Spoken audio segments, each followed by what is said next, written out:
Halo rekan-rekan sekalian, perkenalkan saya Ganesha Teofani. Dan saya Giovanni. Senang sekali hari ini telah hadir bersama kita seorang pakar, guru besar dan praktisi hukum senior, Profesor Dr. Hufron. Beliau akan membedah secara tuntas bagaimana peta jalan bagi sarjana hukum muda untuk meniti karir di dunia advokat. Selamat pagi, Prof.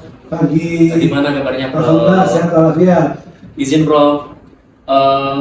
Bagi kami mahasiswa tingkat akhir dan mungkin juga untuk teman-teman fresh graduate di luar sana, menjadi advokat seringkali dilihat sebagai proses yang panjang, Prof, ya. Mungkin bisa dijelaskan secara singkat apa saja tahapan yang harus dilalui setelah lulus S1 hukum hingga seseorang resmi menyandang gelar advokat. Jadi seorang yang ingin jadi advokat tentu syaratnya dia adalah lulus sekolah tinggi ilmu hukum. Ya, tidak mesti bisa SHI, sarjana hukum Islam misalkan, atau sekolah tinggi ilmu kepolisian. Sepanjang itu adalah lulus sekolah tinggi ilmu hukum. Setelah lulus S1, yang bersangkutan harus mengikuti namanya pendidikan khusus profesi advokat, yang disebut PKPA.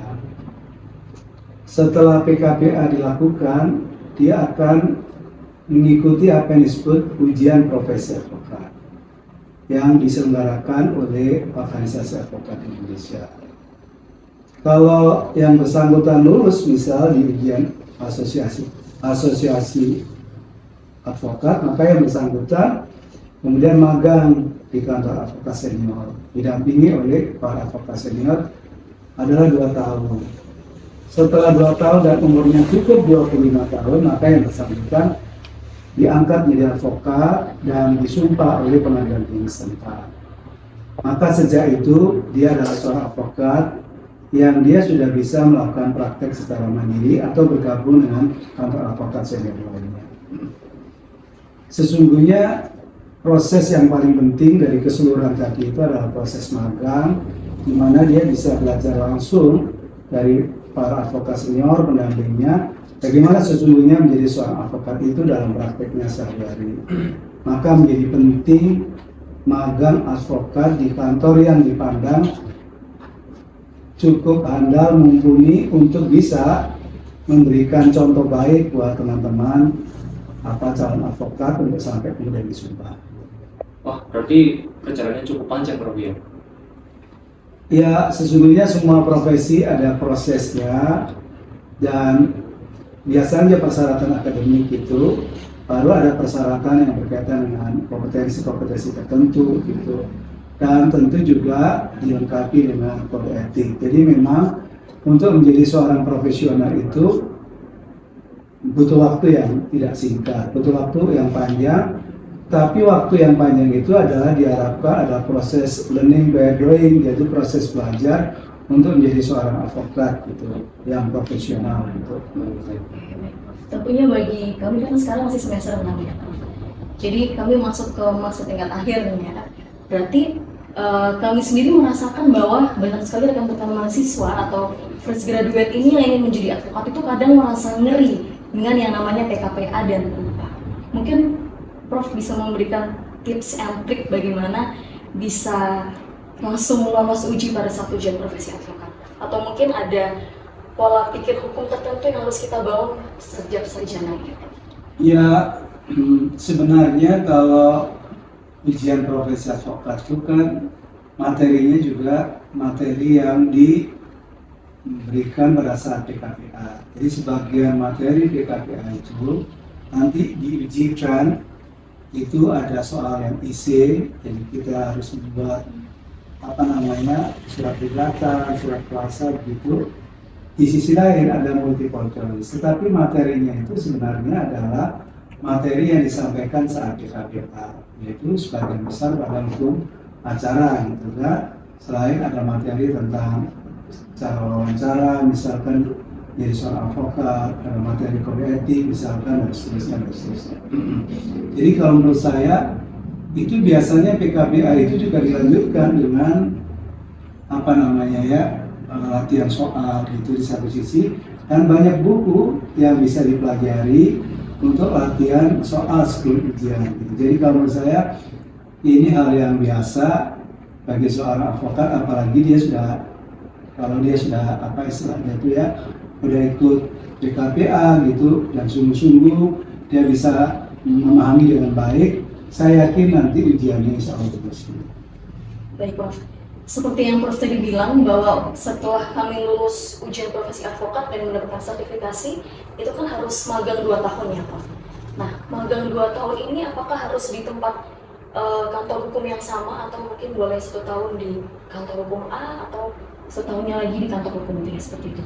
Kalau berdasar pengalaman atau dalam praktiknya biasanya 2 tahun itu satu kantor advokat yang sama gitu, sehingga nanti di akhir sebelum dia sumpah itu kan ada syarat untuk disumpah. Salah satu syaratnya adalah magang, dan magang itu kan ada pendamping senior dan pimpinan kantor. Jadi di situ nanti ada pendamping senior tanda tangan sekaligus pimpinan, itu ada surat magang gitu. Ya biasanya sih dikeluarkan oleh satu kantor gitu. Dan itu cukup panjang sekali ya prosesnya. Kemudian kira-kira kami kan semester 6 ini udah mulai skripsi ya Prof. Kira-kira dari semester 6 ini atau dari bangku kuliah ada nggak sih mata kuliah khusus yang mungkin perlu kita rasa lebih dalam untuk kita bisa menjadi bekal kita untuk saat PKPA nanti? Ya kalau memang ingin cita-citanya jadi advokat, tentu ya tetap harus dikuasai hukum material, hukum pidana, hukum perdata, gitu ya, hukum administrasi, dan hukum formil ya, hukum acara itu penting. Pendidikan latihan pembayaran menjadi penting. Kemudian baru dari situ ada materi-materi yang besar penting juga, argumentasi hukum misalkan ya. Nawaran hukum itu penting, termasuk adalah ya problem solving, bagaimana kalau ada case cara menyelesaikan masalah seperti apa, itu menjadi penting, menjadi modal ketika dia nanti akan menjadi advokat yang didahului tadi. Dia terbiasa ikut di senior, ada calon klien yang punya konsultasi, mereka sudah harus bisa mengikuti seperti itu, termasuk bagaimana menjawab pertanyaan klien dan menyampaikan opsi-opsi kira-kira solusi apa yang ditawarkan ke klien. Jadi menjadi penting memang sejak semula mahasiswa ini apakah memang betul cita-citanya menjadi seorang advokat, itu bisa kemudian dimulai pada saat dia kuliah, sudah dirancang sedemikian rupa untuk mata kuliah tertentu memberikan penguatan untuk menjadi seorang advokat. Oke Prof, menjadi advokat itu kan bukan hanya soal tahu pasal Prof ya, tapi juga soal integritas dan networking. Selain pemahaman akademik, mungkin soft skill apa yang harus dipersiapkan sejak dini agar tidak kaget saat terjun ke dunia praktik yang penuh tekanan? Ya betul bahwa mahasiswa tidak hanya pinter akademik gitu, tetapi memang dia harus memiliki sejumlah soft skill penting. Misalkan soal menurut saya bagaimana membaca cepat. Jadi pekerjaan seorang advokat itu adalah membaca dokumen, tapi membaca dokumen dengan cepat dan bisa menangkap isi maksud dari dokumen itu, kemudian menyimpulkan, mengidentifikasi masalah, kemudian mencari solusi dari hasil hukum. Pekerjaan membaca cepat ini itu menjadi satu bagian yang penting. Yang kedua adalah menurut saya yang harus dilatih itu soal apa yang disebut sebagai argumentasi hukum. Jadi harus latihan, ada satu kasus, kemudian bagaimana penerapan hukumnya, bagaimana kesimpulannya, bagaimana solusi, itu harus sering dilatih gitu. Karena itu sesuatu hal yang tidak bisa dipelajari sekejap mata, tetapi harus melalui proses learning by doing. Tapi yang lebih penting juga tadi soal public speaking, jadi komunikasi yang baik bisa. Terus kita juga sebagai seorang ya advokat kan salah satunya bahwa kita harus bisa komunikasi dengan semua level, gitu kan. Dan kita juga harus memiliki pengetahuan yang cukup luas sehingga ketika ketemu klien kita ini nyambung gitu, bicara apa saja secara umum nyambung. Tadi disebut soal jejaring, betul bahwa sesungguhnya profesi advokat itu bukan sekedar pembiasaan teknis, ada perkara ditangani, nggak cukup. Kita butuh teman, kolaborasi. Kenapa? Karena ke depan kita tidak bisa menjadi Superman ya. Tentu ada spesifikasi, ada seseorang memiliki keahlian di bidang tertentu, misalkan kepemilikan, soal pajak, tapi dia lemah di titik misalkan hukum tenaga kerja, masih bisa. Jadi harus ada kebiasaan kerjasama, kolaborasi dalam satu tim. Itu adalah bagian dari sesuatu yang itu nggak bisa bim-salam-bim, itu adalah proses belajar. Kerjasama, kolaborasi. Ya tentu sejak di kampus banyak teman itu menurut saya penting ya. Kenapa? Karena pada saatnya kita mesti butuh teman gitu. Ya oleh karena itu di situ sejak semula biasa bekerja dengan tim, terus kolaborasi. Nah, nanti ketika kita jadi advokat tentu menjadi penting jaringan gitu. Karena siapa lagi kalau tidak teman kita yang kita ajak kolaborasi gitu.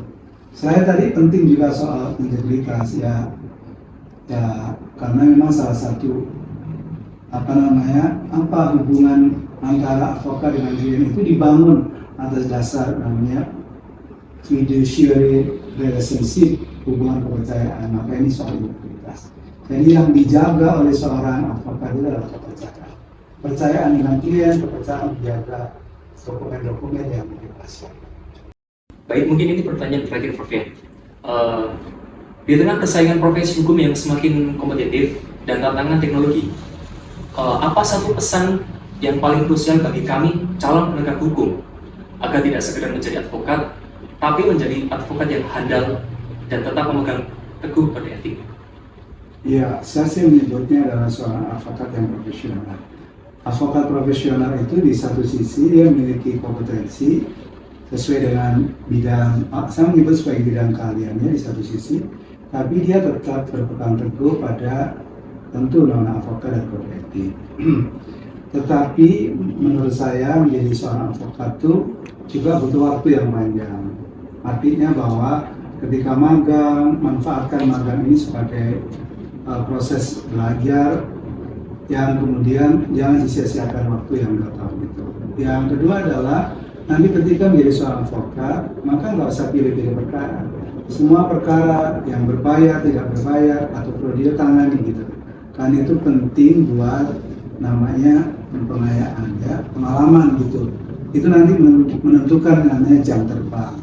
Jadi semakin banyak perkara dengan skala variasi yang ditangani, itu memberikan sebuah pengalaman tersendiri sehingga kelak bisa menjadi modal ketika menjadi seorang advokat. Jadi lagi-lagi belajar terus sama senior, tidak usah milih-milih perkara, tangani perkara yang prodeo, perkara yang berbayar, sama penanganannya, dan terus kemudian mengupdate diri dengan selalu belajar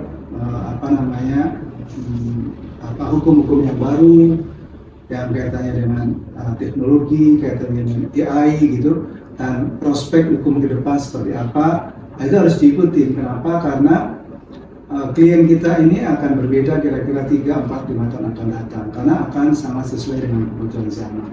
Sehingga nggak bisa belajar dalam konteks semata-mata belajar hukum yang yang masa lalu atau saat ini, tapi juga menjemput kira-kira bidang hukum apa yang lebih relevan untuk 3, 4, 5 tahun ke depan, supaya kita menjadi seorang advokat yang tidak saja handal mumpuni, tapi juga beradaptasi dengan hukum-hukum yang baru dan bisa menyelesaikan masalah dengan cepat dan tepat serta efisien buat klien. Kira-kira begitu sih pesannya. Belajar tidak mengenal waktu, biasakan bekerja dengan disiplin dan target-target, karena memang seorang advokat itu bekerja selalu dengan disiplin, selalu dengan target dan penuh tekanan, dan itu menjadi bagian sehari-hari menjadi seorang advokat yang telah menjadi seorang advokat yang handal dan profesional. Wah, luar biasa sekali ya perbincangan kita pada hari ini. Terima kasih banyak Prof. Fufern atas waktunya. Sama-sama, sukses selalu. Amin, terima kasih banyak. Semoga obrolan kita pada hari ini bisa menjadi jembatan buat teman-teman fresh graduate di luar sana yang ingin menjadi seorang advokat. Akhir kata, saya Giovanni dan rekan saya. Dan saya Ganesha Giovanni, pamit undur diri dan Sampai jumpa.